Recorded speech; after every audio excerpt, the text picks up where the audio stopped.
Confusion কোনটাই ছিল একটু বলবো? বুঝি নাই।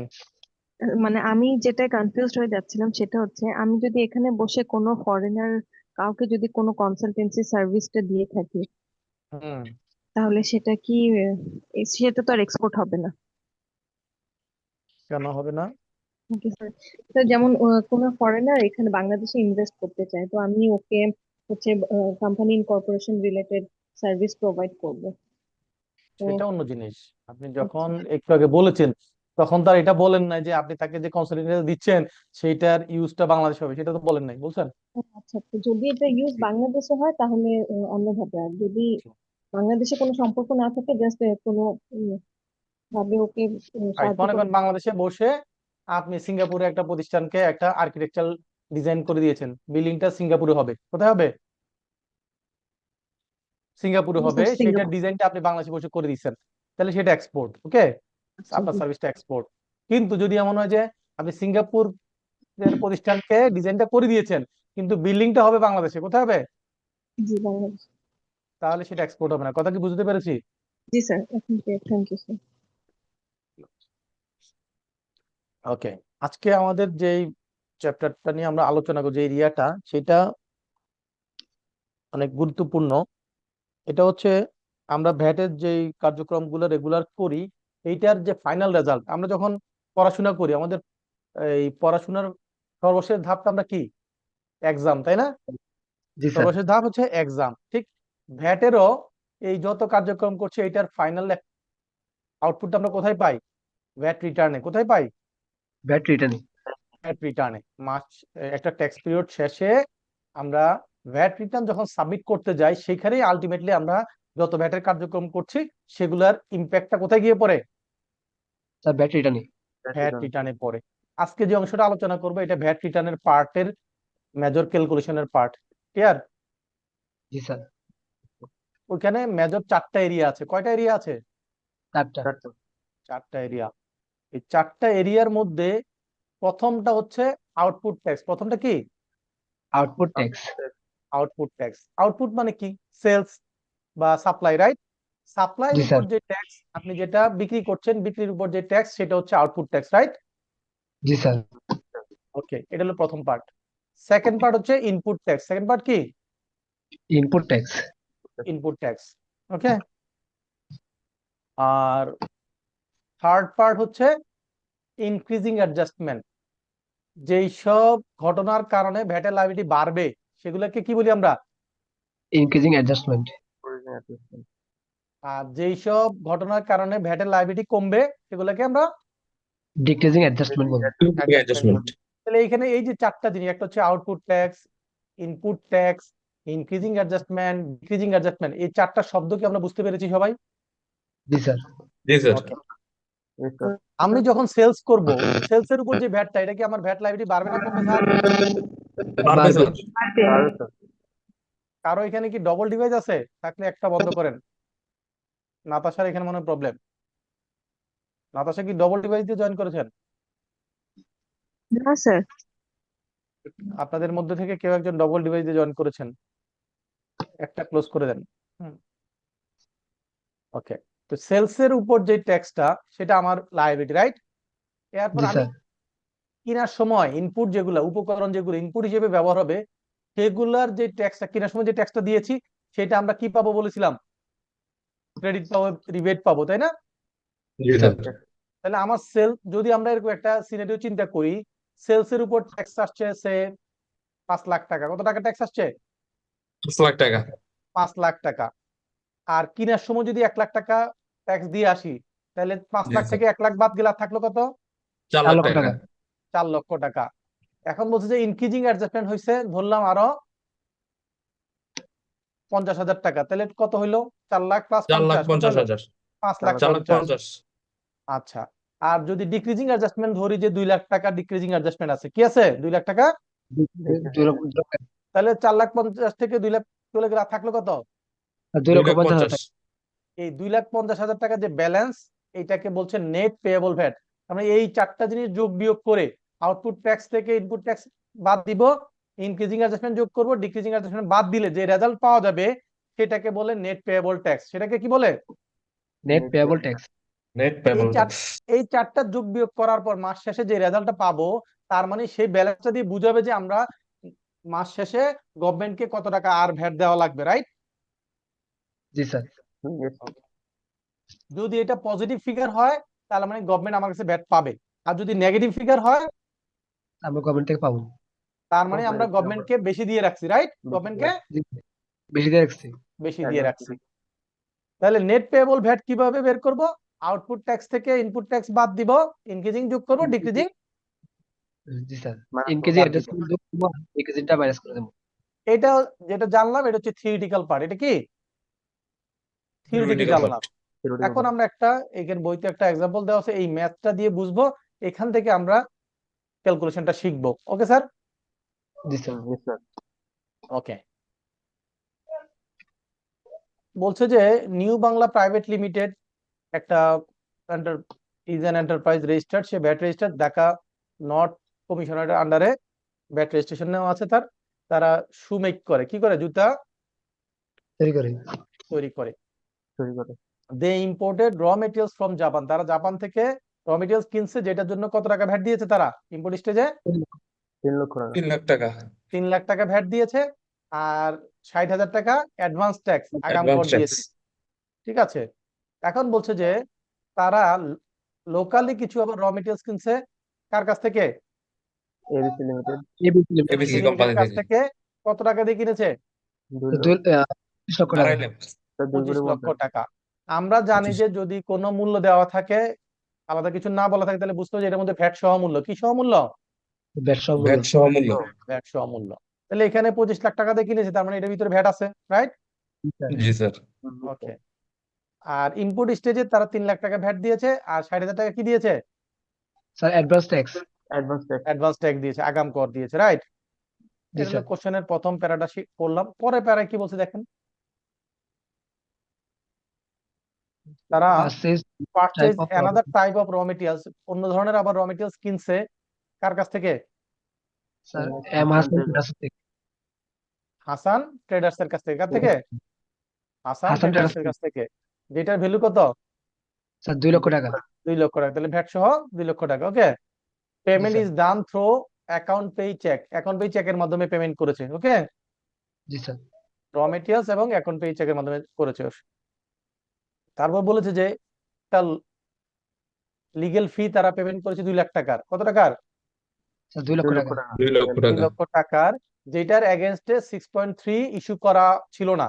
মানে যার কাছ থেকে লিগেল অপিনিয়ন নিয়েছে বা আইনগত সহযোগিতা নিয়েছে, তারা তাদেরকে কি করে নাই? 6.3 ইস্যু করে নাই। এটা বলেছে। ওকে। দে সোল্ড গুডস উইথ, এখন তারা বিক্রি করছে, এগুলো সব কিনা বা খরচের কথা বলছে। এখন বলছে যে 100 ইনভয়েসের মাধ্যমে তারা কত লাখ টাকা সেল করেছে কাস্টমার কাছে? 7 লক্ষ টাকা। স্যার 70 লক্ষ 7 টাকা। লক্ষ টাকা। 70 লক্ষ টাকা। আউট অফ 100 কাস্টমার, এই 100টা যে ইনভয়েস করছে তার মধ্যে 3টা রিফান্ড আসছে। কয়টা রিফান্ড আসছে? স্যার 3টা। 3টা রিফান্ড আসছে। এই যে 70 লাখ টাকা, তাহলে এটার ভিতরে ভ্যাট ইনক্লুড আছে, রাইট? তাহলে এটার মধ্যে এইখান থেকে আমরা আউটপুট ভ্যাটটা পাবো, তাই তো? জি স্যার। আর ওই যে রিফান্ড আসছে সেটা কি হবে? সেলস রিফান্ড হলে কি হয়? ভ্যাট লায়াবিলিটি বাড়ে না কমে? স্যার কমে। কমে। তাহলে এটা কি হবে? এই 3 লাখ টাকার উপর যে ভ্যাটটা, সেটা হবে ডিক্রিজিং অ্যাডজাস্টমেন্ট, রাইট? জি জি স্যার। স্যার। এখন আমাদের বলছে যে উপরে যে ট্রানজাকশন গুলো দিচ্ছে, এইখান থেকে আমাদেরকে নেট পেবল ভ্যাটের অ্যামাউন্টটা বের করতে বলছে। ওকে। এখন আমরা একটা একটা করে করি। প্রথমে আউটপুট ট্যাক্স, সে কত টাকা বিক্রি করছিল স্যার? কোশ্চেনে দেওয়া ছিল 70 লক্ষ টাকা। 70 লক্ষ টাকা। তো এটা ভ্যাট সহ মূল্য। তাহলে 100 টাকা যদি বিল অফ সাপ্লাই হয়, ভ্যাট যদি 15% হয়, তাহলে 115 টাকা মানে 70 লাখ টাকা, রাইট? জি স্যার। জি স্যার। 70 লাখ টাকাকে 115 দিয়ে ভাগ করব, 15 দিয়ে গুণ করলে কিসের অ্যামাউন্ট বেরোবে? স্যার ভ্যাটের আউটপুট অ্যামাউন্ট। ট্যাক্স। ভ্যাটের অ্যামাউন্ট বেরোবে। কিসের অ্যামাউন্ট বেরোবে? ভ্যাটের স্যার ভ্যাটের অ্যামাউন্ট। তাহলে এইটা সেলসের এগেইনস্টে যেহেতু, তাহলে এটাকে আমরা কি বলবো? আউটপুট ট্যাক্স আউটপুট বলবো। ট্যাক্স। তাহলে 70 লাখ ডিভাইডেড বাই 115 গুণন 15, তাহলে কি বেরোলো? আউটপুট 9,13,000 আউটপুট ট্যাক্স বেরোলো। এটা বুঝতে কি কারো কোনো অসুবিধা আছে? না স্যার। না স্যার। ওকে। এবার হচ্ছে যেহেতু আউটপুট গুলো, এর পরবর্তীতে আমাদের কি বের করতে হবে? ইনপুট ট্যাক্স বের ইনপুট করতে হবে, ট্যাক্স। রাইট? জি ইনপুট স্যার ট্যাক্সের মধ্যে ইনপুট স্টেজে কত টাকা ভ্যাট দিয়ে আসছে? স্যার 3 লক্ষ টাকা 3 লক্ষ টাকা 3 লক্ষ টাকা। এটা আর ক্যালকুলেশন দরকার নেই, সরাসরি ফিগারটা দেওয়া আছে, রাইট? জি স্যার এরপরে বলছে যে এবিসির কাছ থেকে 25 লাখ টাকার পারচেজ করছিল, রাইট? জি জি স্যার স্যার তাহলে ভ্যাট সহ, তাহলে 25 লাখ ডিভাইড বাই 115 গুণন 15, তাহলে কত টাকা ভ্যাট পাইলাম এটার ভিতরে আছে? জি স্যার স্যার 3,87,86 টাকা তাহলে ইম্পোর্ট স্টেজে 3 লাখ, এবিসি থেকে যে কিনছে সেইখানে 3,26,000, আবার হাসান ট্রেডার্স এর কাছ থেকে 2 লাখ টাকার কিনছে, রাইট? জি স্যার এই 2 লাখ টাকার মধ্যে ভ্যাট আছে কত? 26,000। তাহলে এখন যদি আমরা ইম্পোর্ট স্টেজে 3 লাখ, এই এবিসি থেকে যে কিনছে সেখানের মধ্যে ভ্যাট আছে 3,26,000, আর হাসান থেকে যে কিনছে সেখানে হচ্ছে 26,000, টোটাল কত টাকা ইনপুটের জন্য ভ্যাট দেওয়া আছে? 6,52,173 টাকা 6,52,173 ওকে, এখন বাকি রইল কি? ইনক্রিজিং আর ডিক্রিজিং, Decreasing। রাইট? ওকে, তাহলে দেখেন ওই এবি যে লিগ্যাল লয়ার, তাদের এখানে আমরা কি হয়েছে, তার তো বিল কত ছিল? 2 লাখ টাকা, রাইট? জি এই 2 লাখ টাকার ভিতরে ভ্যাট আছে, আছে না? জি স্যার তাহলে 115 দিয়ে ভাগ করে 15 দিয়ে গুণ করলে কত আসবে ভ্যাট? 26,000। এখন 26,000 কথা হচ্ছে এই যে লয়ারের ফি আপনি যে পেমেন্ট করবেন, অ্যাডসোর্সে ভ্যাট কাটতে হবে না? জি স্যার তাহলে এই যে আপনি যদি কারো কাছ থেকে অ্যাডসোর্সে ভ্যাট কেটে রাখেন, তাহলে আপনার ভ্যাট লাইবিলিটি বাড়বে না কমবে? বাড়বে। বাড়বে তাহলে এই যে ল ফার্মকে 2 লাখ টাকা পেমেন্ট করার সময় 26,086 টাকা অ্যাডসোর্সে ভ্যাট কাটছে, সেটা তার জন্য কি হবে? স্যার ইনক্রিজিং অ্যাডজাস্ট এটা একটু আবার একটু বলবেন স্যার? যখন কোনো সাপ্লায়ারের কাছ থেকে আপনি কোনো কিছু কিনবেন বা সার্ভিস নিবেন, তখন তাকে পেমেন্ট করার সময় তার কাছ থেকে ভ্যাটটা আপনাকে ডিডাক্ট করে গভর্নমেন্টের ঘরে জমা দিতে হবে। এটাকে বলে উৎসে কর কর্তন, ভ্যাট ডিডাক্টেড অ্যাট সোর্স। কি বলে? Directed at source. তাহলে এই যে ল ফার্ম কে যে পেমেন্টটা করলো, এই কনসালটেন্সি ফির উপর ভ্যাটটা অ্যাট সোর্সে কেটে রাখতে হয়। আপনি যদি আরেকজনের কাছ থেকে ভ্যাট কেটে রাখেন, এটা আপনার জন্য কি? আপনি এবিসি ওই যে ল ফার্ম থেকে কেটে রাখছেন, এখন টাকাটা কাকে দিবেন? Sir Government। গভর্নমেন্টকে দিবেন। তাহলে আপনি গভর্নমেন্টকে দিবেন এই উদ্দেশ্যে ল ফার্ম থেকে কাটছেন, তাহলে আপনার কি লাইব্রেরি বাড়ছে না কমছে স্যার? বাড়ছে। স্যার তাহলে এটা বাড়ছে। কোথায় যাবে? ইনক্রিজিং অ্যাডজাস্টমেন্টে যাবে। কোথায় যাবে? Increasing increasing adjustment. ওকে, এবার আসেন ইম্পোর্ট স্টেজে যে আমরা অ্যাডভান্স ট্যাক্সটা দিয়ে আসছিলাম 60,000, এটা বলছে যে পরবর্তীতে ডিক্রিজিং অ্যাডজাস্টমেন্ট নেওয়া যায়। কি নেওয়া যায়? ডিক্রিজিং। ডিক্রিজিং রিটার্ন সাবমিট করলে ডিক্রিজিং অ্যাডজাস্টমেন্ট নেওয়া যায়। তাহলে এই 60,000 টাকা আমরা ডিক্রিজিং অ্যাডজাস্টমেন্ট নিব, ঠিক আছে?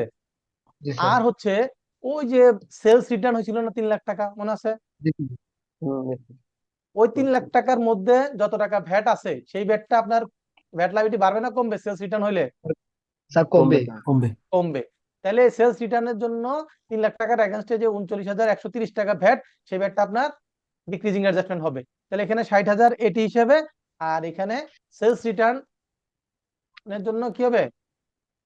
ডিক্রিজিং অ্যাডজাস্টমেন্ট হবে। তাহলে টোটাল কত? 60 আর 39, 99,000। হ্যাঁ, তাহলে আমরা 4টা ফিগার পেয়ে গেলাম, right? Output tax, sir. Input tax, increasing adjustment, decreasing adjustment. মানে এই 4টা ফিগার এখানে বসাইছে, যোগ বিয়োগ করে রেজাল্ট আসছে কত? স্যার 1,27,000 বুঝতে কি কোনো অসুবিধা আছে কোথাও? না স্যার আচ্ছা, আর একটা এইটা ডাউট রয়ে গেল।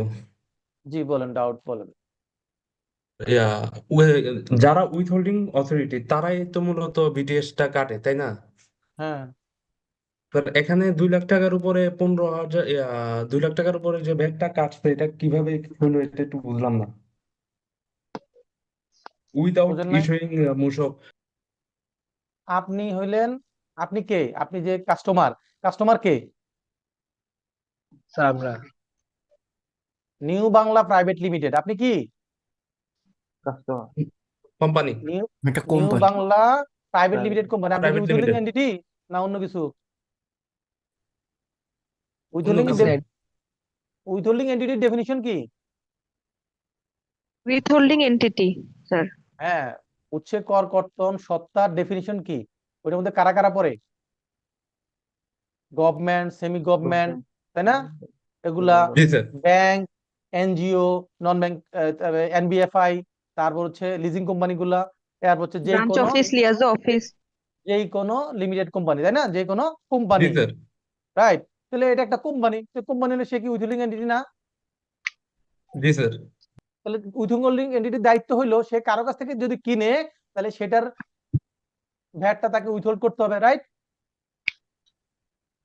এখন আপনি এমন একজনের কাছ থেকে কিনছেন, আইনে বলছে যে উইথহোল্ডিং এন্টিটির যেই রুলস আছে সেইখানে বলা আছে যে আপনি এমন কারো কাছ থেকে কিছুই কিনতে পারবেন না যার কি ভ্যাট বা টার্নওভার এনলিস্টমেন্ট নাই, ভ্যাট রেজিস্ট্রেশন নাই, অথবা কি টার্নওভার রেজিস্ট্রেশন নেই।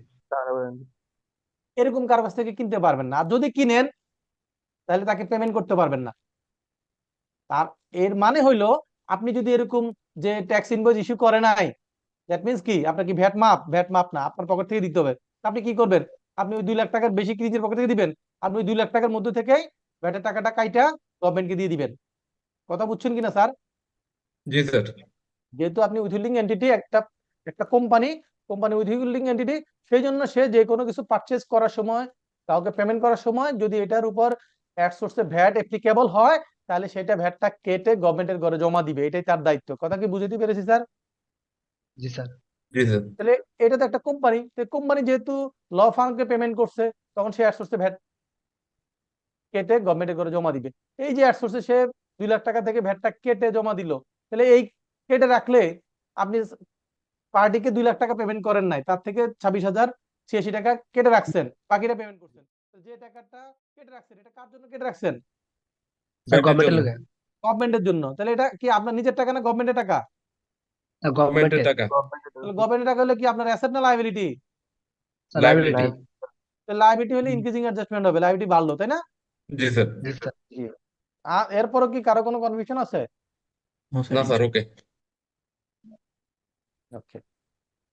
তো আমরা প্রথম দিন ওই ইনপুট ট্যাক্সের ডেফিনিশন বা ইনপুটের ডেফিনিশন পড়েছিলাম, মনে আছে স্যার সবার? জি স্যার। This. হ্যাঁ। এখানে ভালো হইতো যদি এই পাশের সেকশন গুলো রেফারেন্সটা দেওয়া থাকতো। এখানে ইনপুট ট্যাক্স ক্রেডিট হচ্ছে ভ্যাট আইনের সেকশন 46, আপনারা একটু লিখে রাখেন। ভ্যাট আইনের কোন সেকশন? সেকশন 46। কারণ এটা এখানে আপনাদের এখানে ম্যানুয়াল হচ্ছে সব সামারাইজ, সব কি সামারাইজ, কিন্তু এটা ডিটেলস লেভেলে দেওয়া নাই।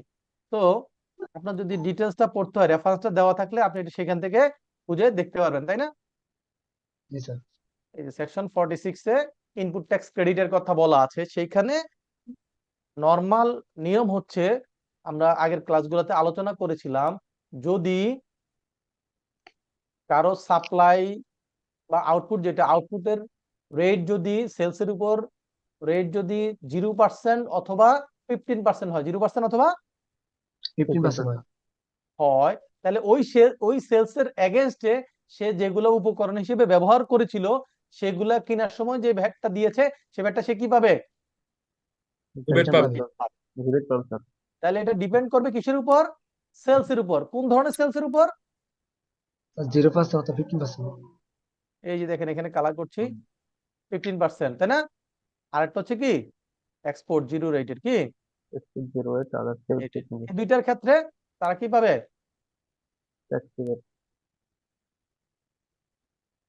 রিবেট পাবে। তাহলে জিরো রেটেড, এবং এখানে যদি আমরা লিখে, এটার মূল কথা হচ্ছে জিরো রেটেড অথবা কি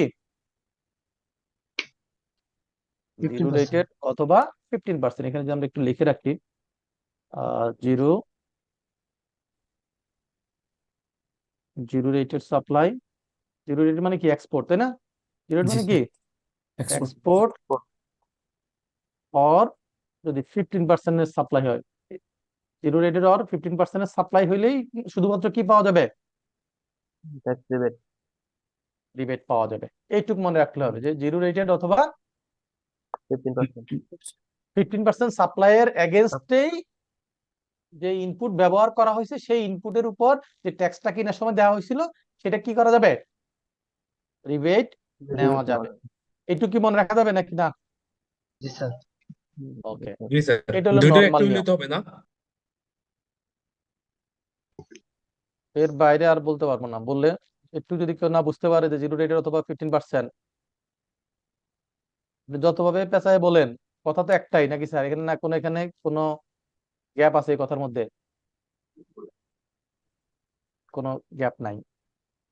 এগুলার ক্ষেত্রে কিছু কন্ডিশন আছে। এখন দেখা যাচ্ছে যে আপনি 0 রেটের সাপ্লাই করছেন অথবা 15% সাপ্লাই করছেন, কিন্তু ওই সেকশন 46-এ কিছু কন্ডিশনের কথা বলছে, আপনি ওই কন্ডিশন গুলো ফুলফিল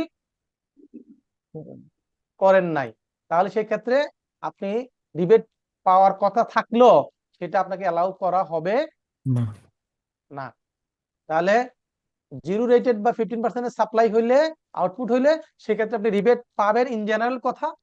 তবে সেকশন 46-এর যেসব কন্ডিশন গুলো আছে, সেই কন্ডিশন গুলো যদি আপনি কোনোটা কি হয়, ফুলফিল না ফুলফিল না হয়। হয়। ফুলফিলমেন্ট না হয়, তাহলে সেক্ষেত্রে পাবেন না। কি বলছে? বলছে যে আপনি 6.3 ইস্যু করা লাগবে, রাইট? আপনি যেই ট্যাক্স ইনভয়েস আপনার, সেটা 6.3 টা লাগবে, এবং সেটার মধ্যে আপনার যে ইম্পোর্ট করছেন, সেই যদি ইম্পোর্ট করে থাকেন তাহলে সেটার ইম্পোর্টের, যেমন ইম্পোর্ট হিসেবে আমরা কত 3 লাখ টাকা দেখলাম না একটু আগে, ইনপুট ট্যাক্স মনে আছে স্যার? জি স্যার। তাহলে এই যে 3 লাখ টাকা সে যদি বেনিফিট নিতে চায়, তাহলে তার কি লাগবে?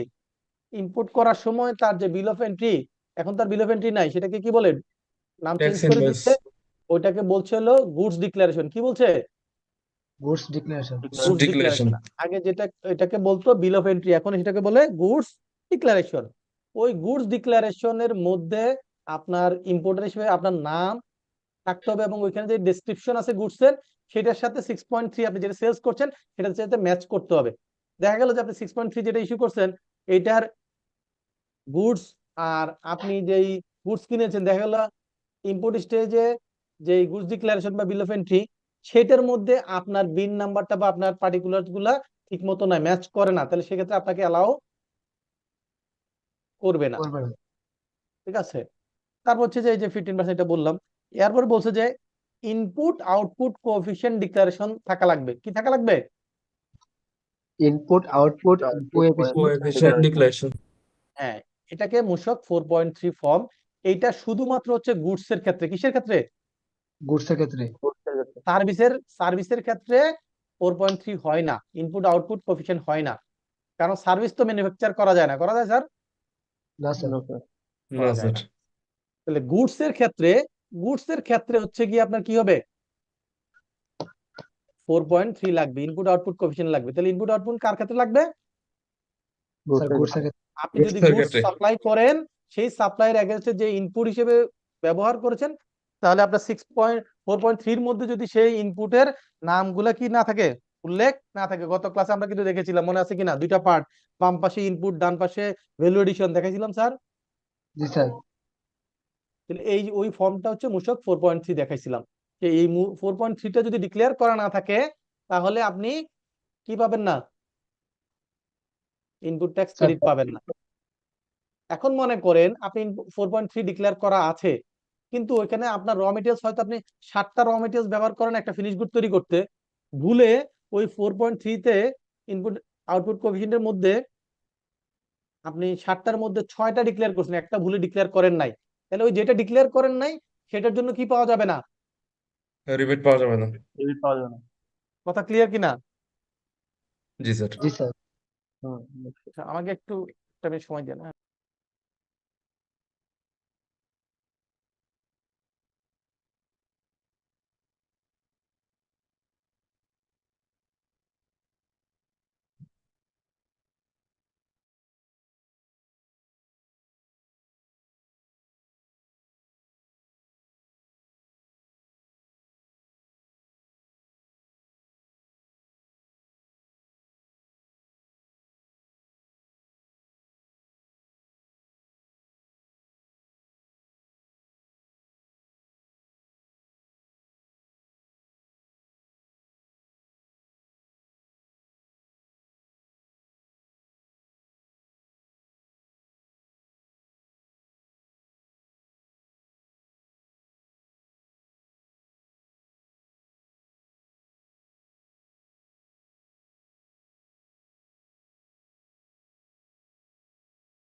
এখন আপনার র মেটেরিয়ালস ব্যবহার করছেন 60টা, কিন্তু ডিক্লারেশনে দিয়েছেন কয়টা? ওইটা 6টা। ছয়টা। তাহলে একটা আইটেম মিস হয়েছে না স্যার? জি স্যার। জি স্যার। তাহলে যে আইটেমটা ওখানে মিস হয়েছে সেই আইটেমটার জন্য যে ট্যাক্সটা দিয়ে আসছেন সেটা কি করতে পারবেন না, স্যার রিবেট ক্রেডিট পাওয়া যাবে না। দিতে পেমেন্ট পারবেন করতে না, পারবো না। বাকি 6টা পারবেন। কথা কি বুঝতে পেরেছি? জি স্যার। জি স্যার।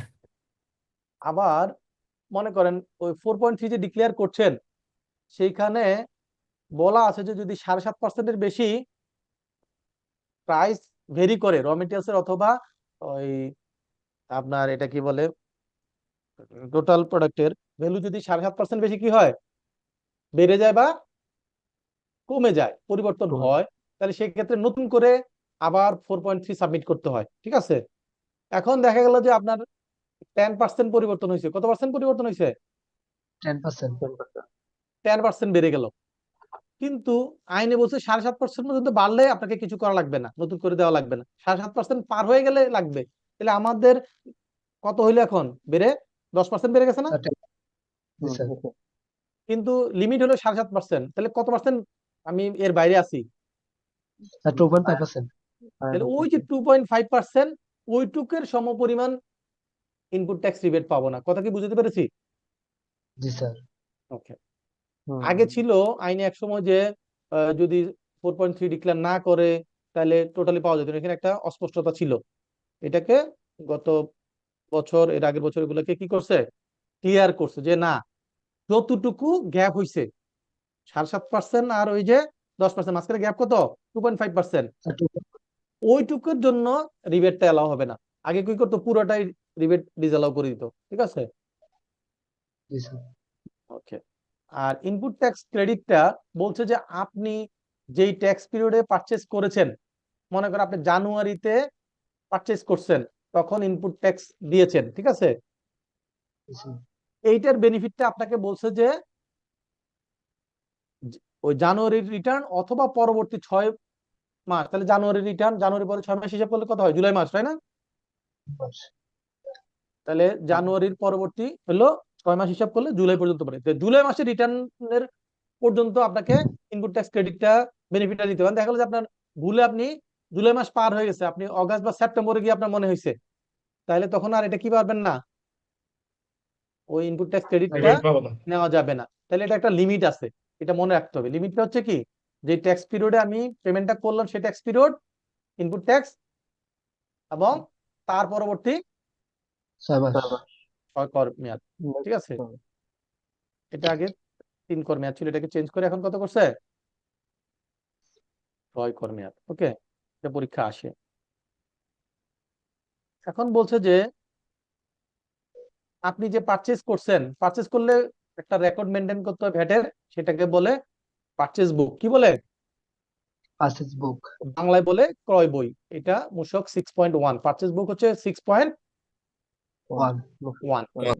এখন দেখা গেল যে আপনি যে কিনেছেন এটা রেকর্ডটা কোথায় থাকবে, 6.1-এ থাকবে। আপনি 6.1 মেনটেন করেন নাই, তাহলে আপনাকে কি করবে না, স্যার ব্যাট রিবেট করতে দেবে না। ব্যাট রিবেট দিবে না। দিবে না।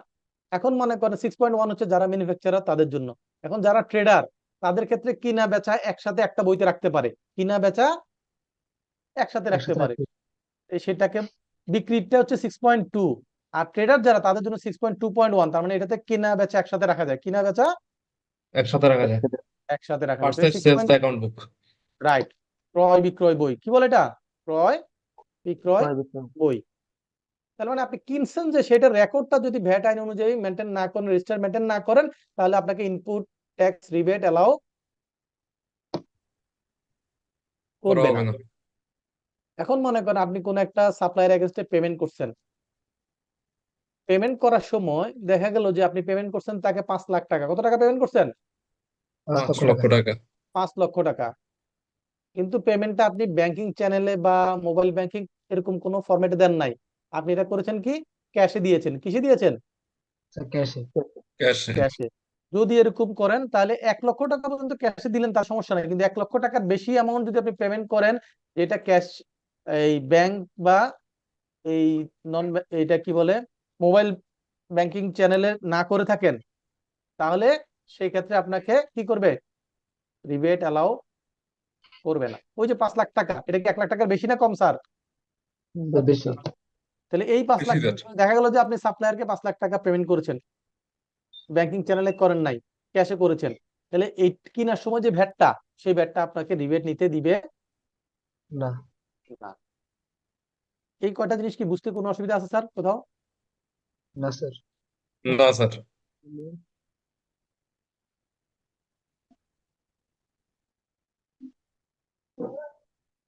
এই যে এখানে বলছে ক্রেডিট নট অ্যালাউড, এই একই কথা উপরে এগুলা আবার বলেছে। এই যে এখানে দেখেন, এটা আমরা এর আগের ক্লাসে বলেছিলাম, সার্ভিস যে ইম্পোর্ট করে সেই ক্ষেত্রে এটা একটা রিভার্স চার্জ শব্দ বলেছিলাম, মনে আছে স্যার? Reverse charge. জি স্যার। সেই ক্ষেত্রে বলেছিলাম যে সার্ভিস ইম্পোর্টের ক্ষেত্রে দুই জায়গায় দেখাতে হয়, আউটপুটও দেখাতে হয়, ইনপুটও ইনপুটও দেখাতে হয়। এখন দেখা গেল যে আপনি রিবেট নিবেন, ইনপুটে দেখাবেন কিন্তু আউটপুটে দেখান নাই, তাহলে আউটপুটে যদি না দেখান তাহলে সার্ভিস ইম্পোর্টের ক্ষেত্রে আউটপুটে না দেখাইলে আপনি ইনপুটে রিবেট নিতে পারবেন না। কথা কি বুঝতে পেরেছেন স্যার? জি আমরা স্যার। গত ক্লাসে আলোচনা করেছিলাম। জি, এখানে কিছু জিনিস আছে, উপরেও আলোচনা হয়েছে, এক জিনিস দুইবার লিখছে। এই যে দেখেন, ওই ট্যাক্স পিরিয়ড এবং পরবর্তী 6 ট্যাক্স পিরিয়ড বলা আছে উপরে, তাই না? এক কথা আবার বলেছে। আচ্ছা, এখানে একটা জিনিস আছে, এটা বোঝার বিষয় আছে, সেটা হচ্ছে বলছে যে এমন কোন র ইনপুট যেটা আপনার কাস্টডিতে নাই,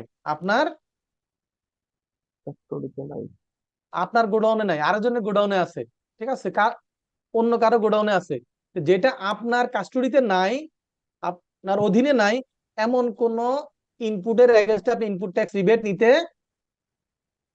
পারবো না। পারবেন না।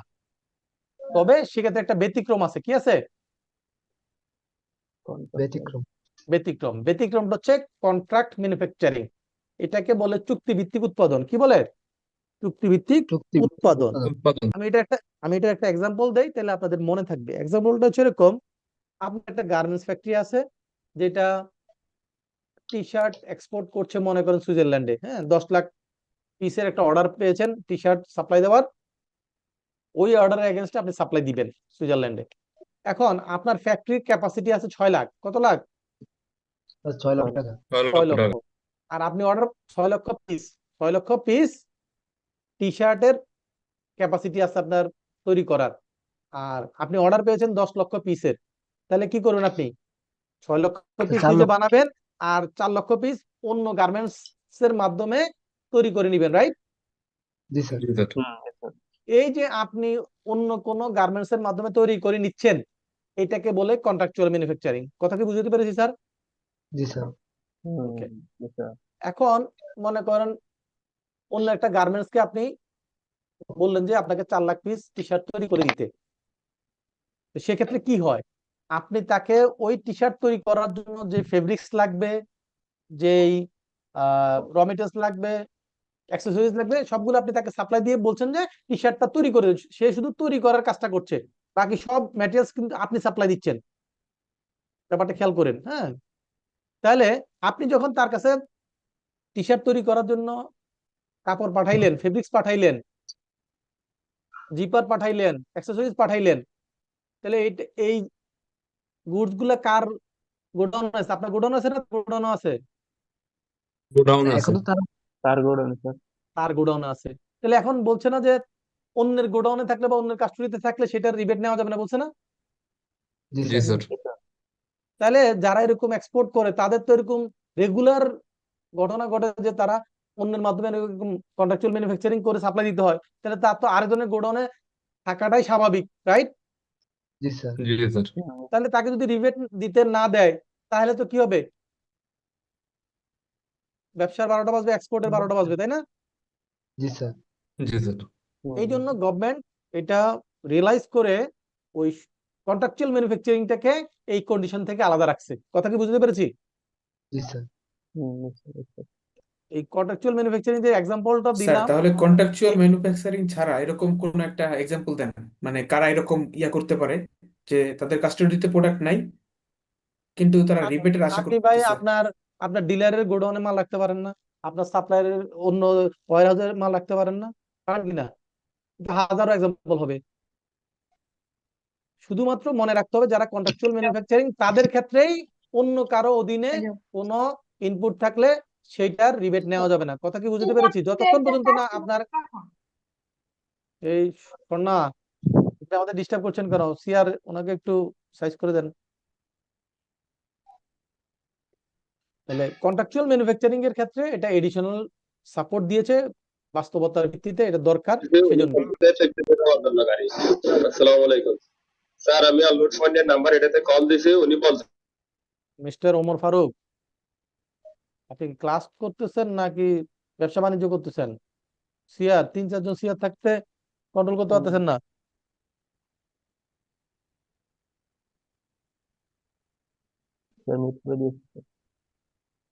এরপর দেখেন এখানে বলছে যে পারচেজ বুক, সেলস পারচেজ বুক, এই যেগুলা উপরে বলছে এক জিনিস আবার বলছে। এরপর বলছে যে আপনার যে কেনার সময় আপনি যার কাছ থেকে কিনছেন সে আপনাকে 6.3 দিয়েছে, কিন্তু 6.3-র মধ্যে আপনার বিন নাম্বার, আপনার নাম, অ্যাড্রেস উল্লেখ করে নাই। তাহলে কি আপনি সেটা ক্লেম করতে পারবেন স্যার? না স্যার।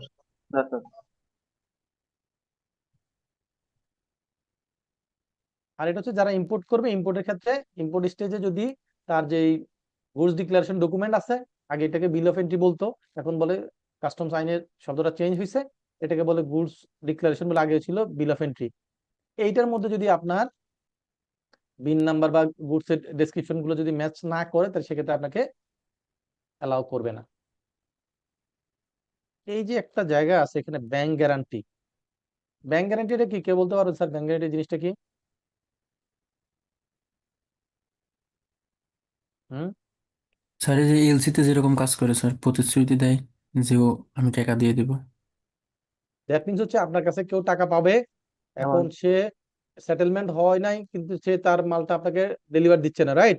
আপনি তখন কি করবেন, ব্যাংকের কাছ থেকে একটা গ্যারান্টি নিয়ে তাকে দিলে, তাহলে ব্যাংক, তাহলে ওই সাপ্লায়ার বা যার যে টাকা পাওনা আছে তার একটা গ্যারান্টি হলো যে সে টাকাটা ব্যাংকের কাছ থেকে পাবে, তার কোনো রিস্ক থাকলো না, রাইট? জি স্যার। ব্যাংক কেন গ্যারান্টি দিবে? কারণ ব্যাংক আপনার সাথে বিজনেস করে, আপনি ব্যাংকের কাস্টমার, আপনাকে সে ব্যাংক গ্যারান্টি দিবে, তার বিনিময়ে তার একটা ইনকাম আছে, ব্যাংক গ্যারান্টি কমিশন পাবে, তাই না? জি স্যার। ওকে, তাহলে এখানে ভ্যাটের মধ্যে ব্যাংক গ্যারান্টির কি কাজ, তাই না? এই যে জায়গাটা আছে আপনার ইনপুট ট্যাক্সের মধ্যে, এটা একটু এক্সাম্পলটা দিলে তখন বুঝতে সহজ হবে, মনে থাকবে। এই রিডিং পরে এগুলো কিছু মনে থাকবে না। হ্যাঁ, এমন আমরা যখন কোনো গুডস ইম্পোর্ট করি বা র মেটেরিয়ালস ইম্পোর্ট করি, তাহলে এটার জন্য ভ্যাটটা আমরা ইনিশিয়ালি কোথায় দিতে হয় স্যার? ইম্পোর্ট করলে কাস্টমসে দিতে হয়। কোথায় দিতে হয়? কাস্টমসে দিতে হবে। কাস্টমসে। মনে করেন চিটাং পোর্টে আপনি ইম্পোর্ট করে নিয়ে আসছেন চায়না থেকে কোনো র মেটেরিয়ালস, চিটাং পোর্টে আসছে, তাহলে পোর্ট থেকে এই র মেটেরিয়ালসটা বের করতে গেলে কাস্টমসের ডিউটি না পেমেন্ট করে কি বের করতে পারবেন? না স্যার। না স্যার। পারবেন না। ওকে, সেই ক্ষেত্রে বলছে যে এই যে ইম্পোর্ট ডিউটিটা পেমেন্ট করবেন, অনেক সময় দেখা যায় যে ইম্পোর্ট ডিউটি ক্যালকুলেশন করতে গেলে বা অ্যাসেসমেন্ট করতে গেলে, নতুন কোনো কিছু আসলে বা কোনো জটিলতা হলে সেখানে অ্যাসেসমেন্ট করতে একটু সময় লাগে। কি লাগে? লাগে। সময় লাগে। এখন দেখা গেল যে আপনার ফ্যাক্টরিতে র মেটেরিয়াল সংকট, আপনার এক্সপোর্টের অর্ডারটা যে টাইমে সাপ্লাই দেওয়া সেটা ফুলফিল করতে হলে যদি ইমিডিয়েট আপনার র মেটেরিয়াল ফ্যাক্টরিতে না আসে, আপনার অর্ডারটা ক্যান্সেল হয়ে যাবে। তখন কি করবেন আপনি? কাস্টমসের 20 দিন 15 দিনের জন্য অপেক্ষা করবেন যে তারা অ্যাসেসমেন্ট করলে তারপর আপনি মালটা বের করে আনবেন, স্যার? না স্যার। না স্যার। তখন যেটা করতে পারে সেটা হলো, কাস্টমস আপনাকে সেই সুযোগ দিয়েছে যে হ্যাঁ তুমি তোমার গুডসটা নিয়ে যেতে পারবে, তুমি একটা ব্যাংক গ্যারান্টি দিবা যে এটার এগেনস্টে যে কাস্টম ডিউটি গুলো আসবে সেগুলো তুমি পেমেন্ট করে একটা ব্যাংক গ্যারান্টি নিয়ে আসবা। ব্যাংক গ্যারান্টি আপনি যখন জমা দিলেন, তো ব্যাংক গ্যারান্টি যখন ব্যাংক থেকে নিচ্ছেন, ব্যাংক কি এমনি আপনাকে দিচ্ছে ব্যাংক গ্যারান্টি, নাকি তার এগেনস্টে তার একটা ইনকাম জেনারেট হচ্ছে? স্যার ইনকাম জেনারেট হচ্ছে। কমিশন। ব্যাংক গ্যারান্টি কমিশন হচ্ছে। কি হচ্ছে? ব্যাংক গ্যারান্টি কমিশন হচ্ছে। তো কমিশন, ফিজ, এগুলো সবগুলোর উপর আবার ভ্যাট হয়, তাহলে ব্যাংক গ্যারান্টি কমিশনের উপর ভ্যাট হয়, রাইট? জি স্যার। এখন যদি আপনার কাছ থেকে 10,000 টাকা বা 1 লাখ টাকা সে ব্যাংক গ্যারান্টি কমিশন নিয়ে থাকে, তাহলে 1 লাখ টাকার উপর 15% ভ্যাট হলে কত? 15,000 টাকা সে ভ্যাট যোগ করবে, রাইট? জি স্যার। তাহলে ওই ব্যাংক গ্যারান্টি এগেইনস্টে কত টাকা তাহলে ভ্যাট অ্যাড হইলো? 15,000 টাকা। 15,000। এটা কেন করছি? এটা হচ্ছে আমার ইনপুট র মেটেরিয়ালস এর জন্য। তাহলে এই যে 15,000 টাকা, এটা আমার উপকরণের সাথে রিলেটেড। কিসের সাথে রিলেটেড? উপকরণের সাথে রিলেটেড। এই ভ্যাটটা উপকরণের সাথে রিলেটেড। সেই জন্য বলছে যে তুমি এই ভ্যাটটা, এই যে 15,000 টাকা ব্যাংক গ্যারান্টি কমিশনের ভ্যাট দিয়ে আসছো, এই ভ্যাটটা তুমি রিবেট পাবা, তবে ততক্ষণ পর্যন্ত রিবেট নিতে পারবা না যতক্ষণ পর্যন্ত ব্যাংক গ্যারান্টিটা রিলিজ না হয়, কি না হয়, ফ্রি না হয়। মনে করেন আপনি ব্যাংক গ্যারান্টি দিয়েছেন যে কাস্টম ডিউটি গুলো পেমেন্ট করলে ব্যাংক গ্যারান্টিটা অফ হবে, রাইট? এখন যতদিন পর্যন্ত কাস্টমস এর ডিউটি পেমেন্ট করেন না ততদিন পর্যন্ত কি ব্যাংক গ্যারান্টিটা ফ্রি হবে? না স্যার। না না স্যার। স্যার। তাহলে কাস্টম ডিউটি পেমেন্ট করে যখন সেটেল হয়ে যাবে তখন ব্যাংক গ্যারান্টিটা সে আপনাকে ফেরত দিয়ে দিবে কাস্টমস, রাইট? জি স্যার। জি স্যার। এই যে যখন কাস্টম ডিউটিটা ফেরত দিবে তারপরে কি আপনি কি করতে পারবেন? স্যার ব্যাংক রিবেট গ্যারান্টি নিতে পারবো, রিবেট ক্লেম রিবেট করতে নিতে পারবো। পারবো। এই রিবেটটা কখন নিতে পারবেন? এই যে এখানে বলছে যে সেটেলমেন্ট হওয়ার, এখানে in such settlement input tax credit may be availed within 6 tax period following the date of release of bank guarantee. Bank guarantee যেদিন থেকে রিলিজ হইলো বা ফাইনাল ডিউটি পেমেন্ট ফাইনাল যেদিন করলেন সেই ডেট থেকে 6 কর্মদিনের মধ্যে কি করা যাবে?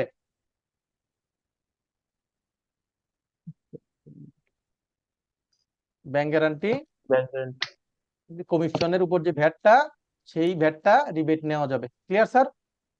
জি স্যার। জি মূল স্যার। কথা হইলো যতদিন পর্যন্ত ব্যাংক গ্যারান্টি সেটেল না হচ্ছে ততদিন পর্যন্ত নিতে পারবো না, আর ব্যাংক গ্যারান্টি সেটেল হইলে সেটেলমেন্টের ডেট থেকে পরবর্তী 6 কর্মদিনের মধ্যে আমরা কি করতে পারবো?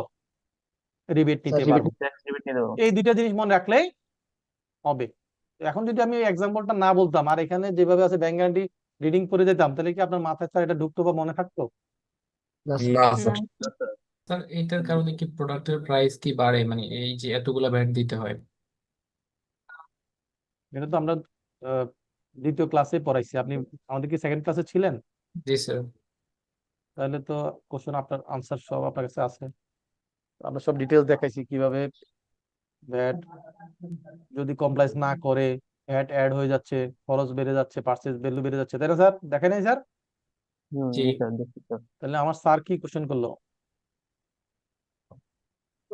ওকে, এরপরে বলছে যে এক্সেমটেড গুডস এর এগেইনস্টে কি করা যাবে না। আপনি যদি এক্সেমটেড গুডস সাপ্লাই করেন তাহলে সেটা এগেইনস্টে কি করা যাবে না। ট্যাক্স রিবেট পাওয়া যাবে না। তাহলে এটা তো সিম্পল, এটা তো আলাদা করে বলার দরকার নেই, কারণ আপনাকে তো বলছে যে আউটপুট কি হবে যদি 15% বা 0 রেটেড হয়, তো এক্সেমটেড হলে কি 15 বা 0 এর মধ্যে পড়তেছে স্যার? না না স্যার। স্যার। তাহলে এটা কি আলাদা করে বলার দরকার আছে স্যার? না স্যার। নাই। তারপর বলছে টার্নওভার ট্যাক্সের আওতা হইলে টার্নওভার ট্যাক্স রিবেট পাওয়া যায় না। টার্নওভার ট্যাক্স কি পাওয়া যায় না? রিবেট রিবেট পাওয়া পাওয়া যায় যায় না। না। সাপ্লিমেন্টারি ডিউটি রিবেট পাওয়া যায় না। পাওয়া যাবে না। এই যে এখানে বলছে যে 15% রেটের নিচে কোন সেলস হইলে সেটার ক্ষেত্রে কি পাওয়া যাবে না, রিবেট পাওয়া রিবেট যাবে পাওয়া না, যাবে না। পাওয়া যাবে না। Except In case of export. Case of export. Export. Except export তার মানে কি 15% আর এক্সপোর্ট ছাড়া বাকি কোনো রেটের ক্ষেত্রে পাওয়া যাবে না। ব্যাপারটা তো ক্লিয়ার নাকি স্যার? জি স্যার। ওকে, এই যে দেখেন এখানে কি বলছে, input paid against input goods not declare in the, ওই যে 4.3 মধ্যে ডিক্লেয়ার করে নাই, তাহলে সেক্ষেত্রে কি পাওয়া যাবে না। রিবেট পাওয়া যাবে না। রিবেট। আচ্ছা, এই যে এখানে একটা জিনিস কালার করে রাখতেছি, অ্যাকসেপ্ট কি সার্ভিস, কারণ সার্ভিসের ক্ষেত্রে তো 4.3 ডিক্লেয়ার করতে হয় না, রাইট? সার্ভিসের ক্ষেত্রে 4.3 ডিক্লেয়ার করতে হয়, এটা শুধু গুডস এর ক্ষেত্রে অ্যাপ্লিকেবল। এটা অ্যাকসেপ্ট সার্ভিস, সার্ভিসের ক্ষেত্রে 4.3 লাগে না। ওকে স্যার? জি স্যার। Yes, sir.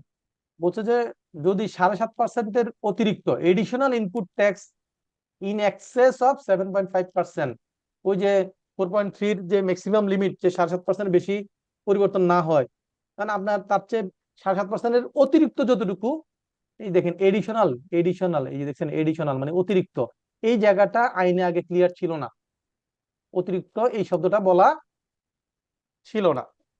ওখানে বলা ছিল input tax in excess of এত 7.5, এখানে ইনপুট ট্যাক্স বলছে যে 7.5% বেশি যদি পরিবর্তন হয় তাহলে সেক্ষেত্রে ইনপুট ট্যাক্স ডিক্লারেশন না দেওয়া থাকলে হবে না। কেন এখন ক্লিয়ার করছে যে না, আপনি যদি না দেন তাহলে কি হবে, ওই 7.5%-এর অতিরিক্ত যতটুকু সেটা আপনি কি পাবেন না, রিবেট পাওয়া যাবে না। ট্যাক্স রিবেট পাবো না। তাহলে ব্যাপারটা এখন অনেক ক্লিয়ার, আগে যে একটা ক্লিয়ার ছিল। এখন বলছে যে আপনার কিনার দাম যদি ইনপুট প্রাইস, আপনার র মেটেরিয়ালস বা ইনপুটের প্রাইস যদি আউটপুটের চেয়ে কম হয় তাহলে রিবেট পাওয়া যাবে না। তার মানে আপনার সেলিং প্রাইসটা যদি ইনপুট প্রাইসের চেয়ে কম হয়, আপনার ইনপুট হলো 80 টাকার, সেলিং প্রাইস হলো 70 টাকা, তাহলে রিবেট পাওয়া যাবে যাবে না। না। এরপর বলছে যে এই প্যাসেঞ্জার ভেহিকেলের ক্ষেত্রে, কিসের ক্ষেত্রে? Passenger vehicle. Passenger vehicle. Passenger vehicle. এখানে একটা এক্সাম্পল দিলে এটা মনে থাকবে, নইলে এটা বোঝাটা একটু কঠিন। হ্যাঁ, প্যাসেঞ্জার ভেহিকেল বলতে যেমন আপনার একটা গাড়ি আছে, এটা তো একটা প্যাসেঞ্জার ভেহিকেল, রাইট? জি স্যার। ওকে, আপনার অফিস এমপ্লয়ীদেরকে ক্যারি করার জন্য একটা মাইক্রোবাস দিয়েছে অথবা একটা মিনি বাস দিয়েছে, এটাও তো একটা প্যাসেঞ্জার ভেহিকেল, রাইট? জি স্যার। জি স্যার। এরপর মনে করেন আপনার ঈদের সময় বা বিভিন্ন সময় আপনি গ্রামের বাড়িতে যান, ঢাকা থেকে যাওয়ার সময় বাসে যান, যান না? জি স্যার। জি স্যার। সেটাও তো একটা প্যাসেঞ্জার ভেহিকেল, নাকি? জি স্যার। এরপর আপনি মাঝে মধ্যে বাড়িতে যাওয়ার সময় বাসে না গিয়ে রেন্ট কার থেকে কার অথবা মাইক্রোবাস ভাড়া করে যান, সেটাও প্যাসেঞ্জার ভেহিকেল, তাই তো? জি স্যার।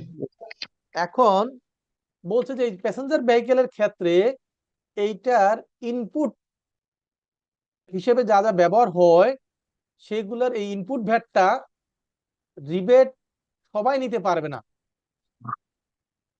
তারা নিতে পারবে যারা ওই প্যাসেঞ্জার ভেহিকেল দিয়ে সার্ভিস প্রোভাইড করে। কি করে? যারা সার্ভিস প্রোভাইড করে। যেমন আপনার একটা গাড়ি আছে, আপনি গাড়িতে আসা যাওয়া করেন, আপনি কি এটা দিয়ে কোনো সার্ভিস ইনকাম জেনারেট করছেন? আপনি কি আউটপুট ভ্যাট দিচ্ছেন এটার উপর? না স্যার। না না। স্যার। যেমন মনে করেন আপনার কোম্পানি মাইক্রোবাস দিয়ে বা মিনি বাস দিয়ে তার এমপ্লয়ীদেরকে আনা নেওয়া করে, এখানে কি কোনো ইনকাম জেনারেট হচ্ছে? এটার উপর কি আউটপুট ভ্যাট হচ্ছে? না স্যার। না স্যার। হচ্ছে না। কিন্তু আপনি যে বাড়িতে যাচ্ছেন, রেন্টে কারে যান বা বাসে যান, যেই কোম্পানি বা যে রেন্টে কার এই সার্ভিসটা দিচ্ছে, তার কি ইনকাম জেনারেট হচ্ছে না? জি স্যার। সেটার উপর কি ভ্যাট হচ্ছে না? যেমন আপনি যদি মনে করেন জি ঢাকা স্যার। থেকে সোহাগ পরিবহন, শ্যামলী পরিবহনে বাড়ি যান, তাহলে তারা যে ভাড়াটা আপনার কাছ থেকে নিচ্ছে, যদি তাহলে সেটার ক্ষেত্রে যদি এসি গাড়ি হয় তাহলে সেক্ষেত্রে কি হয়? ভ্যাট হয়, তাই না? ভ্যাট হয়। তাহলে এই যে তারা যে সার্ভিসটা দিচ্ছে, তাহলে সে প্যাসেঞ্জার ভেহিকেল দিয়ে কি দিচ্ছে? সার্ভিস দিচ্ছে, রাইট? ইনকাম জেনারেট হচ্ছে, আউটপুট ক্রিয়েট হচ্ছে। সেই ক্ষেত্রে তারাই শুধুমাত্র মনে করেন আপনার গাড়ি অথবা আপনার কোম্পানির গাড়ি, এগুলা ইনপুট হিসেবে যত র মেটেরিয়ালস ব্যবহার করেন বা মেইনটেনেন্সের জন্য তেল ব্যবহার করেন, এই ব্যবহার করেন, সেই ব্যবহার করেন, ওই সময় যে ভ্যাট দিচ্ছেন, এই ভ্যাট গুলা রিবেট নেওয়া যাবে না। না। তাহলে নিতে পারবে কারা? ওই যে শ্যামলী পরিবহন, প্রোভাইড করে। সোহাগ পরিবহন, গ্রিন লাইন, তাই না? এরা অথবা রেন্টেকার যারা আছে তারা। কথা কি বুঝতে পেরেছি স্যার? জি স্যার। ওকে। তারপরে বলেছে এন্টারটেনমেন্ট সার্ভিস। মনে করেন একটা গার্মেন্টসে এমপ্লয়ীদের বাচ্চাদের খেলাধুলা করার জন্য অ্যামিউজমেন্টের ব্যবস্থা থাকে না? ডে কেয়ার সেন্টার থাকে কিনা? জি স্যার। জি বা স্যার। একটা পার্ক থাকে যেখানে বাচ্চারা খেলাধুলা করে। এই যে পার্ক বা ডে কেয়ার সেন্টার থাকলো, তাহলে এমপ্লয়ীদের বাচ্চারা খেলাধুলা করে, তাহলে সেখান থেকে কি গার্মেন্টস কোনো ইনকাম জেনারেট করে? না স্যার। কিন্তু মনে করেন ঢাকা শহরে বাবুল্যান্ড, টগি ওয়ার্ল্ড, তার ফ্যান্টাসি কিংডম, অমুক কিংডম, তমুক কিংডম, সেইখানে যে রাইডস গুলো ব্যবহার হয়, সেগুলো থেকে কি ইনকাম জেনারেট হয়? জি স্যার। তাহলে তো সেইগুলো, এই রাইডস গুলো কেনার সময় তারা ভ্যাট দিছে, রাইট? জি স্যার। এরপর এটাতে মেনটেনেন্স করার সময় বিভিন্ন ধরনের সার্ভিস নিছে অথবা ফুয়েল বা তেল বা ইলেকট্রিসিটি লাগাইছে, সেগুলোর উপর ভ্যাট আছে, তাই না? জি স্যার। জি স্যার। আবার আপনার কোম্পানিতে এমপ্লয়ীদের জন্য যে এমপ্লয়ির বাচ্চাদের জন্য যে অ্যামিউজমেন্টের ব্যবস্থা রাখছে, সেইখানেও তো এগুলো কেনার সময় ভ্যাট লাগছে, মেনটেন্স করার জন্য ভ্যাট লাগছে না? জি স্যার। এক্ষেত্রে বলছে যে যারা এন্টারটেনমেন্ট সার্ভিস প্রোভাইড করে, যেমন Toggi world, Babuland, fantasy kingdom, যারা এরকম সার্ভিস প্রোভাইড করছে এন্টারটেনমেন্ট, তারা কি করতে পারবে? তাদের ইনপুটের উপর যে ভ্যাট গুলা, সেগুলো রিবেট নিতে পারবে। কিন্তু আপনি আপনার কোম্পানিতে এমপ্লয়ীদের জন্য, বাচ্চাদের জন্য যে খেলাধুলার ব্যবস্থা করছেন, সেখানে কি আউটপুট জেনারেট হচ্ছে স্যার? না স্যার। হচ্ছে না। তাহলে না আপনার স্যার। এই কেনার সময় বা মেনটেন্সের জন্য যে ভ্যাট গুলো গেছে, সেই ভ্যাটটা রিবেট পাবেন না। কথা কি ক্লিয়ার বুঝতে পেরেছি? জি স্যার। জি স্যার। স্যার তাহলে ওইগুলা কি ইনক্রিজিং অ্যাডজাস্টমেন্টে আসবে? কেন ইনক্রিজিং চলছে আসবে ম্যাডাম? যেইটার আপনি বেনিফিট পাবেন না সেটা আপনার খরচের সাথে যোগ হয়ে যাবে। কি হয়ে যাবে? ও আচ্ছা, জি স্যার, বুঝতে পেরেছি। বুঝতে পেরেছেন? যদি এটা আপনার অ্যাসেট হয়, কি হয়? অ্যাসেট হয়, তাহলে অ্যাসেটের ভ্যালুর সাথে যোগ হয়ে যাবে। যদি এটা এক্সপেন্স হয় তাহলে এক্সপেন্সটা বেড়ে যাবে। ক্লিয়ার? জি স্যার। যেমন আপনার অডিট স্যার ফি 1 এখানে লাখ তো টাকা, আপনার অডিট ফি 1 লাখ টাকা, ভ্যাট 15,000 টাকা হলে তাহলে আপনার খরচ কত? 1,15,000 টাকা অডিট ফি এক্সপেন্স, রাইট? আর যদি এটা অ্যাসেট হইতো, তাহলে মনে করেন আপনি একটা ফার্নিচার কিনছেন, 1 লাখ টাকা প্লাস 15,000 টাকা ভ্যাট, তাহলে ফার্নিচারের ভ্যালু কত? 1,15,000 টাকা। 1,15,000 টাকা। ব্যাপারটা কি বুঝতে পারছি? সিম্পল জি জিনিস, স্যার। যেই প্রথম দিনের ম্যাথের মধ্যে অনেক, সেকেন্ড দিনের ম্যাথের মধ্যে অনেক কিছু আছে। সেখানে একটা জায়গায় দেখাইছিলাম যে ডিস্টর্টেড মেকানিজম, যেখানে ভ্যাটের বেনিফিট নিতে পারতেছে না, তাহলে সেগুলো কি করতেছে? সে ইনপুটের সাথে যোগ করে দিচ্ছে, রাইট? তার খরচের মধ্যে যোগ করে দিচ্ছে। তো খরচের মধ্যে যোগ করে দিলে কি হবে? ভ্যালু বেড়ে যাচ্ছে। তো যেই সব ভ্যাট গুলো আপনি বেনিফিট নিতে পারবেন না সেগুলো আপনার খরচ, যেটার বেনিফিট পাবেন না সেটা আপনার খরচ। খরচ দুই রকম হইতে পারে, একটা হলো রেভিনিউ নেচারের খরচ হইতে পারে, আর একটা ক্যাপিটাল নেচার। যদি ক্যাপিটাল নেচার হয় তাহলে অ্যাসেট, আর রেভিনিউ নেচার হলে এক্সপেন্ডিচার, রাইট? জি স্যার। ওকে। এরপর বলছে যে স্যার বাংলাদেশে কি এখানে কি সবগুলা গুডস রিলেটেড, একটাও সার্ভিস রিলেটেড কোম্পানির কোনো কিছু নাই। যারা সার্ভিস প্রোভাইড করে তাদের জন্য কিভাবে ওরা ইনপুট ক্রেডিট নিবে, কোন ইসের এগেনস্টে? যেমন ব্যাংক, ব্যাংক কি করে? গুডস সাপ্লাই করে?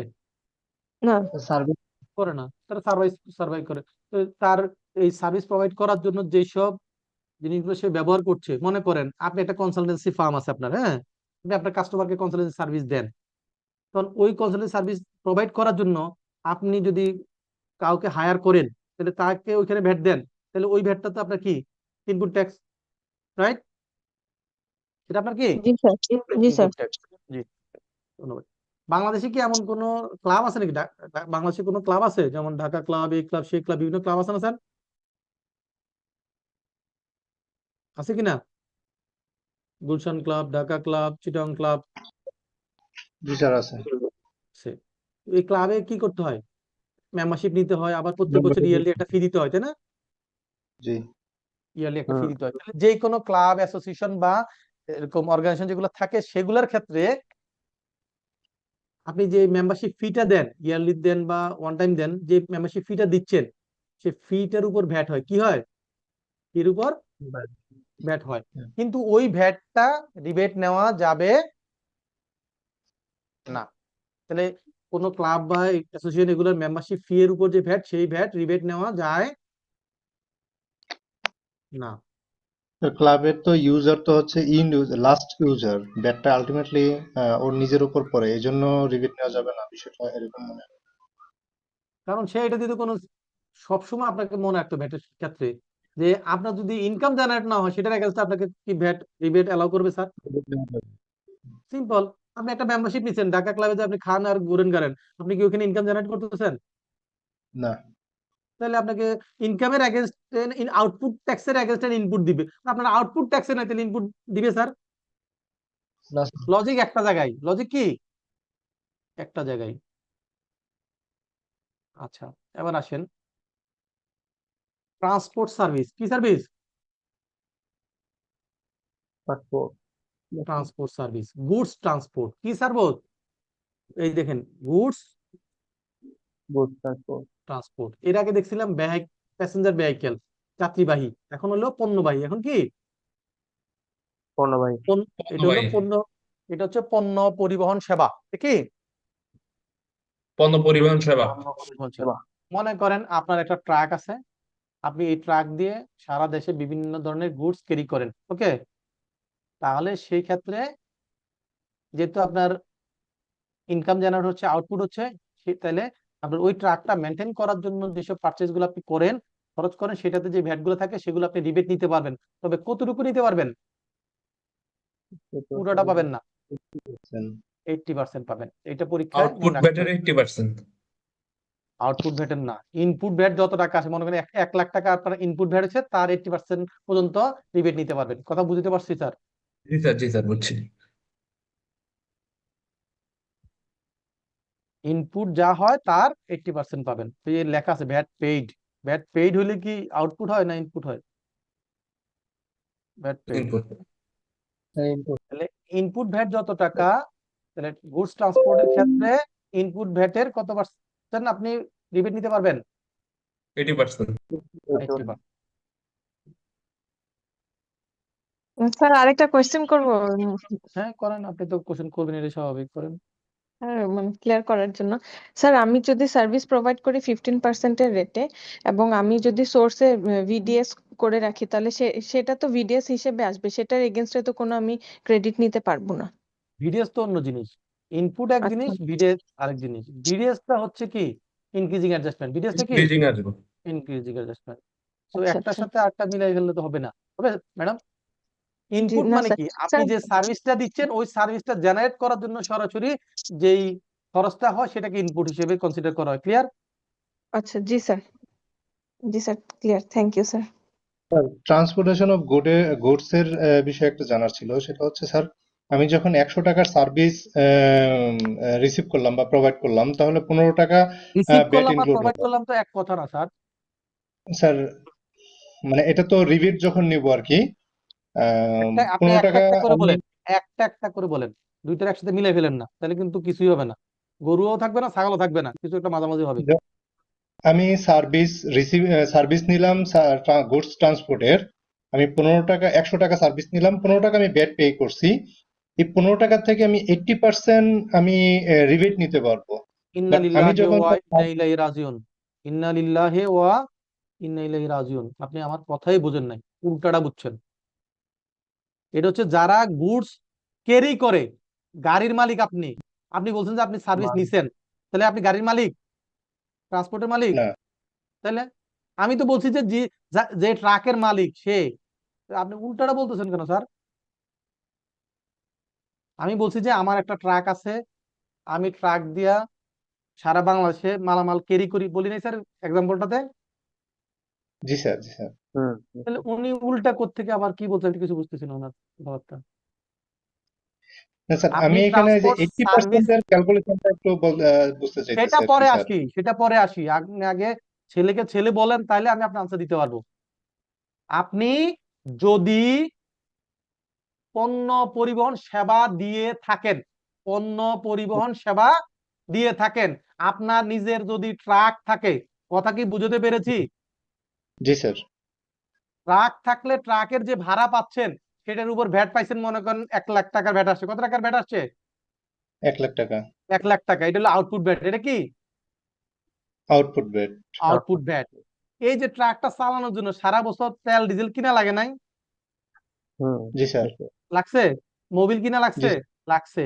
এটার জন্য ইয়ারে কি বলে আপনার মেকানিকের টাকা দিতে হয়েছে, মেনটেন্যান্সের জন্য দিতে হয়েছে। এই যে তেল মোবিল কিনছেন, মেকানিকের সার্ভিস ফি দিচ্ছেন, সেইখানে যে ভ্যাটটা দিয়েছেন সারা বছরে হয়তো আপনি 50,000 টাকার ভ্যাট দিচ্ছেন, তাহলে ওইখানে 1 লাখ টাকার ইনকামের এগেনস্টে ভ্যাট হচ্ছে 1 লাখ টাকা। আর এখানে আপনি এই ইনকাম জেনারেট করার জন্য যে খরচ করছেন সেই খরচের উপর ভ্যাট আসছে 50,000 টাকা। সেই 50,000 টাকার 80% 40,000 টাকা রিবেট নিতে পারেন। কথা কি বাংলা বুঝছেন sir? Okay sir, okay sir, এখন বুঝতে পারছি স্যার। ধন্যবাদ। এক্সাম্পল শুরু করছি ট্রাকের মালিক দিয়ে, উনি চলে গেছে, উনি ট্রাকের সেবা নিচ্ছে সেটা। এরকম বুঝলে তো মাথা নষ্ট। অনলাইনে ক্লাসে একটা সমস্যা। ওকে, যাই হোক। এখানে বলছে যে ইনপুট ট্যাক্স ক্রেডিটের কিছু ডকুমেন্ট থাকতে হয়, সেগুলো উপরে যা আলোচনা হয়েছে সেটার মধ্যেই আসলে বেসিক্যালি এগুলো সব চলে আসছে। তো আমাদেরকে বলছে যে আমি যদি কিনে থাকি, কিনার ভ্যাটটা যে দিছি সেটা প্রুফ হিসেবে 6.3 লাগবে, অথবা ইম্পোর্ট স্টেজে হইলে, সেক্ষেত্রে আমার ওই কাস্টমস ডিউটি পেমেন্টের ডকুমেন্টটা লাগবে, রাইট? জি স্যার। এখন 6.3 কিছু কিছু সার্ভিসের ক্ষেত্রে 6.3 যেভাবে ভ্যাট অফিস বলেছে এই ফরম্যাটে দেয় না। যেমন এক্সাম্পল আপনার চোখের সামনে আছে, আপনি কি প্রত্যেক মাসে আপনার বাসার ইলেকট্রিসিটি বিলটা দেখেছেন কখনো? না স্যার। খুবই ভালো। তার মানে এই দায়িত্ব পালন করা লাগে না, তাই না? ইলেকট্রিসিটি বিল, গ্যাস বিল, পানির বিল, টেলিফোন বিল, ব্যাংক, ইন্স্যুরেন্স এবং পোর্টের বিল, এইসব কোনো বিল মূসক 6.3 যে ফরম্যাট সেই ফরম্যাট অনুযায়ী হয় না, তারা তার নিজের প্রতিষ্ঠানের ফরম্যাট অনুযায়ী করে। কথা কি বুঝতে পেরেছি? জি স্যার। তাহলে আমাদেরকে তো বলছে যে 6.3 তে কিনতে হবে, কিন্তু এইসব প্রতিষ্ঠান তো 6.3 ইস্যু করে না, তারা তাদের মতো করে ফরম্যাটে ইনভয়েস করে, রাইট? জি স্যার। জি স্যার। এই কয়টা হচ্ছে ব্যতিক্রম, gas, water, electricity, telephone, bank, insurance, port, এগুলোর ক্ষেত্রে বলছে যে তারা যে ইনভয়েস দিবে এটাকে কি হিসেবে কনসিডার করা হবে? 6.3 হিসেবে। কনসিডার করা হবে। ক্লিয়ার? জি স্যার। স্যার একটা কোশ্চেন ছিল। বলেন। স্যার ওই ট্রাকের উদাহরণে আবার যদি যাই আমি আর ট্রাকের যাইতে পারবো না ভাই, ট্রাকের উদাহরণের মধ্যে আটকে থাকলে আর পড়াশোনা শেষ করতে হবে না। ট্রাকের উদাহরণে স্যার কি স্যার সমস্যা? একটাই কোশ্চেন, আমি যে ব্যাটটা ধর আমি ফিউয়েল কেনার মাধ্যমে যে ব্যাটটা দিতেছি, আমি ট্রাকের মালিক, আমি এই রিবেটটা গভর্নমেন্ট থেকে উঠাবো নাকি আমি ইনকামের মাধ্যমে উঠাবো? কোন দেশে যাবো বলেন তো স্যার, ওনার ওনার প্রশ্ন তো আনসার দিতে অ্যাডজাস্টমেন্ট হবে। হবে। আমরা এই যে আজকে যে ক্লাসে দেখলাম আমার সেলস এর উপর ভ্যাট 1 লাখ টাকা, output VAT, input tax minus হয়, কি পথ একদম ক্লাসটা শুরুই তো করছি 4টা দিয়ে। উনি কি কথা বলতে চান তো ওনার কথা আমার মাথার উপর দিয়ে যাচ্ছে। পেয়েবলের ওইটা দেখলে জি, ঠিক আছে, থ্যাংক ইউ। মানে ক্লাসে মনোযোগী না থাকলে যা হয় আর কি, একদম ক্লাসের আজকে ক্লাসের প্রথম যে লাইন উনি আবার ঘুরে ফিরে 1 ঘন্টা 1.5 ঘন্টা পরে সেই প্রথম লাইনে ফেরত গেছে। লাভ কি হলো ক্লাস করে স্যার? ওকে, এখন আমরা তাহলে ইনপুট ট্যাক্স জানি, কিন্তু এখানে দেখেন এই শব্দটার মধ্যে কি আছে? ইনপুট ট্যাক্স এর সামনে কি একটা শব্দ বসে দিছে? পার্শিয়াল। পার্শিয়াল। দ্যাট মিনস আমি ইনপুট ট্যাক্স দিয়ে আসছি, সে মনে করেন 1 লাখ টাকা, আমি 1 লাখ টাকা পুরোটার বেনিফিট পাবো না, হয়তো আমি এখান থেকে 80,000 অথবা 60,000 অথবা 40,000, তাহলে কি সম্পূর্ণটা পাইলাম না আংশিক পাইলাম? পার্শিয়াল পাইলাম। পার্শিয়াল পাইলাম। এইটা কখন হয় একটা এক্সাম্পল দিলে জিনিসটা আপনার মনে থাকবে। যেমন আপনি মনে করেন র মেটেরিয়ালস ইম্পোর্ট করছেন, 10 লাখ টাকার, কত টাকার? 10 লক্ষ টাকা। তার উপর ভ্যাট দিয়ে আসছেন 1.5 লক্ষ টাকা। ক্লিয়ার? 10 লাখ টাকার জি পারচেজ স্যার। করছেন, 1.5 লক্ষ টাকা ইনপুট হিসেবে আমদানি করার ইনপুট সময় ভ্যাট ইনপুট দিছি। হিসেবে ভ্যাট দিয়ে আসছেন। ওকে, জি স্যার। পরবর্তীতে এই 10 লাখ টাকা র মেটেরিয়ালস ব্যবহার করে আপনি যে ফিনিশ গুড তৈরি করেছেন, সেই ফিনিশ গুড আপনি 2 স্টাইলে বিক্রি করেছেন। কয় স্টাইলে? 2 ধরনের 2 প্রোডাক্ট স্টাইলে। করেছেন। 2 ধরনের ফিনিশ গুড হয়েছে। এক ধরনের ফিনিশ গুড যেটা আপনি 15% রেটে বিক্রি করছেন। কত পার্সেন্ট রেটে বিক্রি করছেন? 15% রেটে। ওকে, তাহলে এটার এগেইনস্টে কি যতটুকু র মেটেরিয়ালস ব্যবহার করছে বা ইনপুট ব্যবহার করছে এটা রিবেট পাবো না পাবো না? জি স্যার, রিবেট পাবো। পাবো। ওকে, আরেকটা অংশ করছি কি, যে গুডসটা তৈরি করছি সেটা আমরা এক্সেমটেড গুডস, জিরোর, সেটা কি এক্সেমটেড গুডস, অব্যাহতিপ্রাপ্ত গুডস। তাহলে আমি এক্সেমটেড গুডস সাপ্লাই করলে সেই এক্সেমটেড গুডস এর এগেইনস্টে যে ইনপুট ব্যবহার হয় সেটা কি রিবেট পাবো না পাবো না? না স্যার। পাবো না পাবো। স্যার। তাহলে আমি র মেটেরিয়ালস কিনলাম একসাথে, সেখান থেকে একটা পোর্শনের এগেইনস্টে রিবেট, একটা পোর্শনের সেলস এর এগেইনস্টে রিবেট পাবো, আর একটা পোর্শনের এগেইনস্টে সেলস এর এগেইনস্টে রিবেট পাবো না। দুই রকম হলো না স্যার? জি স্যার। এখন মনে করেন আমরা যদি দেখি যে এই 10 লক্ষ টাকার র মেটেরিয়ালস ব্যবহার করে আমি যে ফিনিশ গুড বিক্রি করেছি তার মধ্যে 60% বিক্রি করছি হলো 50% রেটে, 15% রেটে কত পার্সেন্ট কতটুকু বিক্রি করেছি? 50%। 60%। আর বাকি 60% হবে। 60%, 60% বাংলা, হ্যাঁ।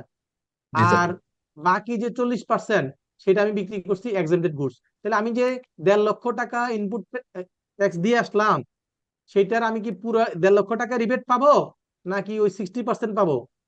60% পাবো। 60% পাবো। তাহলে আমি ইনপুট ভ্যাট দিয়ে আসলাম 1.5 লক্ষ টাকা, রিবেট নিতে পারতেছি 60%, তাহলে আংশিক নিতে পারতেছি, এটাকে বলে পার্শিয়াল ইনপুট ট্যাক্স ক্রেডিট। কথা কি বুঝতে পেরেছি? জি স্যার। জি স্যার। ওকে, তো এইটা বাস্তবে কিভাবে কাজ করে, এটা বাস্তবে কিভাবে কাজ করে, এই সেকশনটা আগে আইনে অনেক জটিল ছিল, 2-3 পেজ ছিল, অনেক ইকুয়েশন দেওয়া ছিল। এই বছর এটাকে অনেক সহজ করে দিয়েছে। কি করে দিয়েছে? সহজ। সহজ করে দিয়েছে। সহজটা কিরকম? আমরা তো একটু আগে জানলাম যে যদি আমরা কোনো ইনপুট ব্যবহার করি, ইনপুট ট্যাক্স যে পেমেন্ট করলাম সেই ট্যাক্স পিরিয়ড অথবা পরবর্তী 6 কর মেয়াদের মধ্যে আমাকে কি করতে হবে? ইয়া রিবেট ইনপুট ট্যাক্স রিবেট নিতে ক্লেম হবে, করতে রাইট? হবে। জি স্যার। রাইট, রিবেট ক্লেম করতে হবে। এখন অনেক সময় দেখা যায় যে আমি মনে করেন ইম্পোর্ট করছি র মেটেরিয়ালস 1 কোটি টাকার, কত টাকার? 1 কোটি টাকা। 1 কোটি টাকা। এমনও ইন্ডাস্ট্রি আছে যাদের ওই র মেটেরিয়ালস 3 বছরও শেষ হবে না। কয় বছরও শেষ হবে না?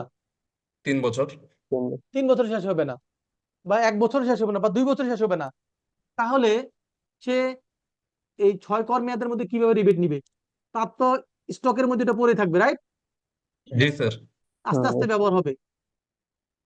তাহলে তার তো ক্লেম করার টাইম পার হয়ে যাবে সিস্টেমেটিক্যালি, তাহলে তার তো ক্ষতি হবে, তাই না? জি স্যার।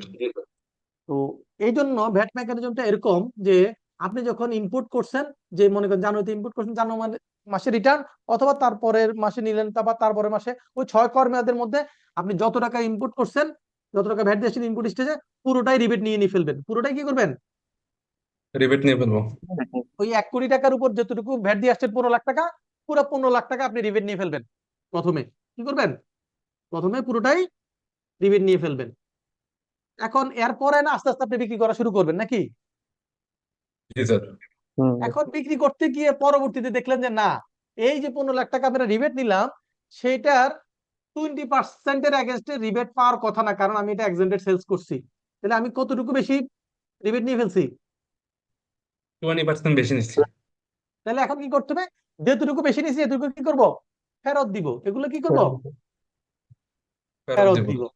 ফেরত দিতে হলে কি করতে হবে? আমি জাস্ট ইনক্রিজিং অ্যাডজাস্টমেন্ট করে দিব। কি করে দিব? ইনক্রিজিং দিব। তাহলে প্রথমে আমি 15 লাখ টাকার পুরোটা ইনপুট ট্যাক্স ক্রেডিট নিয়ে ফেলবো, ঠিক আছে? পরবর্তীতে দেখলাম যে 20% আমার রিবেট পাওয়ার কথা না, তাহলে 15 লাখ টাকার 20% কত হয়? 3 লাখ। 3 লাখ। 3 লাখ। জি স্যার। পরবর্তীতে আসা ওই 3 লাখ টাকা আমরা ইনক্রিজিং অ্যাডজাস্টমেন্ট করব। তাহলে আলটিমেটলি 15 লাখ থেকে 3 লাখ অ্যাডজাস্ট করার পর 12 লাখ টাকা 12 লাখ ইনপুট টাকা ট্যাক্স থাকে যায়। রিবেট হলো। কথা কি বুঝছেন না বুঝেন নাই স্যার? জি স্যার।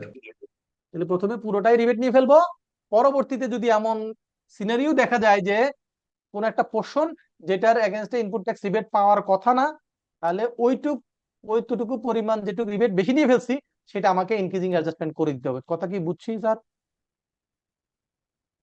জি এই যে স্যার। এখানে এই যে ইনক্রিজিং অ্যাডজাস্টমেন্ট বলছে, দেখছেন এখানে বলা আছে। হ্যাঁ, ঘটনাটা বুঝলে মুখস্থ করতে হয় না, এগুলো আনসার করা যায়, সারা জীবন মনে থাকে। তো আমরা এখন একটা ব্রেকে যাব, আমরা আবার 8:30 তে জয়েন করবো ইনশাল্লাহ, ঠিক আছে?